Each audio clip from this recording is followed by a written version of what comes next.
Terima kasih Tan Sri Speaker kerana memberi peluang kepada Puchong untuk terus serta dalam perbahasan B dan P 64. Saya ingin merujuk kepada 020000 pendidikan tinggi dengan anggaran perbelanjaan 7.695 bilion ringgit untuk 20 universiti awam di Malaysia. Hari ini saya hanya ingin fokus kepada isu graduate employability, iaitu kadar kebolehpasaran graduan. Menurut jawapan Parlimen Menteri pada Februari tahun ini, daripada jumlah sekitar 286,000 graduan yang menamatkan kursus mereka pada tahun 2021, 14% iaitu lebih daripada 40,000 orang graduan mengalami pengangguran. Sebenarnya masalah pengangguran di kalangan graduan adalah isu yang telah pun berlarutan bertahun-tahun. Sejak saya menjadi ahli parlimen, isu ini telah pun berlaku dan banyak berbahas di parlimen ini. Tan Sri Pengurusi, saya telah pun membuat analisis dengan database yang tersedia di laman web Kementerian Pendidikan Tinggi. Database ini senaraikan IPT, program pengajian yang ditawarkan dan juga peratus graduate employability. Saya akan gunakan short form peratus GE masing-masing, di mana peratus GE didefinisi sebagai peratus graduan yang mendapat kerja ataupun melanjutkan pengajian mereka dalam tempoh 6 bulan selepas tamat pengajian. Saya telah pun ekstrak keluar program-program pengajian yang mencapai peratus GE yang kurang daripada 70% pada tahun 2021 daripada database tersebut. Untuk pengetahuan Dewan Yang Mulia ini, saya nak kongsikan di sini apa yang saya dapati. Terdapat 226 program pengajian yang ditawarkan oleh 20 universiti awam di Malaysia telah pun mencapai peratus graduate employability yang kurang daripada 70% pada tahun 2021. Dengan kata lain, pada tahun 2021, daripada 10 graduan yang tamat pengajian, daripada 226 program ini, terdapat sekurang-kurangnya 3 tidak dapat mencari kerja dalam masa 6 bulan.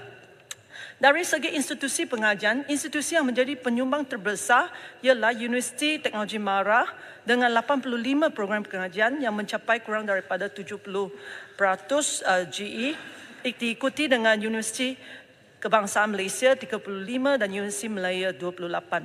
Puchong juga ingin menarik perhatian Dewan Yang Mulia ini bahawa saya sangat terkejut dengan finding saya, sejumlah 136 ataupun lebih daripada 50% daripada 226 program ini adalah program pengajian postgraduate, lepasan ijazah, yang terdiri daripada 27 program PhD dan 109 program sarjana, master degree.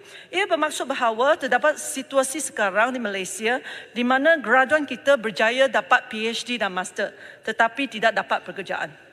Dengan ini, Puchong ingin cadangkan kepada kementerian untuk membuat satu analisis dan diagnosis yang lebih terperinci, terutamanya terhadap program-program pengajian di universiti awam yang mendapat peratus graduate employability yang rendah secara berturut-turut bertahun-tahun. Saya sangat impressed dengan database yang KPT ada, dan sekarang persoalannya sama ada macam mana kita menggunakan database ini. Kita perlu gunakan ada satu analisis dan diagnosis, dan yang paling penting tindakan susulan. Kementerian perlu tahu sama ada terdapatnya jumlah pekerjaan yang berkaitan dengan program-program pengajian ini yang mencukupi di luar sana ke tidak. Dan sama ada latihan yang diberi di universiti awam mengikut permintaan pasaran buruh. Seterusnya, kementerian pun perlu membuat rombakan yang bersesuaian. Sebagai contoh, kementerian harus kurangkan ataupun hentikan intake bagi program-program pengajian yang tiada permintaan di pasaran buruh dan membesarkan program yang ada permintaan tinggi ataupun memulakan program-program baru untuk industri-industri yang baru dan sedang berkembang dengan merujuk kepada laporan-laporan yang sedia ada, seperti laporan Critical Occupations List yang telah pun diterbit oleh Talent Corp dan Kementerian Sumber Manusia. Program-program ini bukan sahaja boleh diadakan di universiti awam, tetapi juga di institusi TVET. Saya telah pun baca laporan Critical Occupations List tahun ini dan dapati bahawa banyak di antara critical occupations adalah kerja vocational yang memerlukan kemahiran yang tinggi tetapi gajinya sangat tinggi. Oleh itu, program-program di institusi TVET juga adalah sangat penting. Secara keseluruhannya, Tan Sri Pengerusi, KPT perlu mewujudkan satu sistem di mana program-program di institusi pengajian tinggi, baik di universiti ataupun di institusi TVET, mereka boleh disesuaikan dengan cepat dan pantas dengan permintaan pasaran dan trend industri. Dengan ini, kita boleh memastikan bahawa return on investment perbelanjaan kerajaan di institusi pengajian tinggi adalah tinggi dengan menghasilkan graduan yang mampu mendapat kerja dengan gaji yang baik. Tambahan lagi, dengan adanya talent pool yang memenuhi keperluan industri, kita boleh menarik lebih banyak pelaburan dan sekaligus mencipta lebih banyak peluang pekerjaan yang baik dan dengan ini membina satu kitaran positif untuk perkembangan ekonomi di Malaysia. Itu sahaja yang saya nak bangkitkan. Terima kasih. Terima kasih.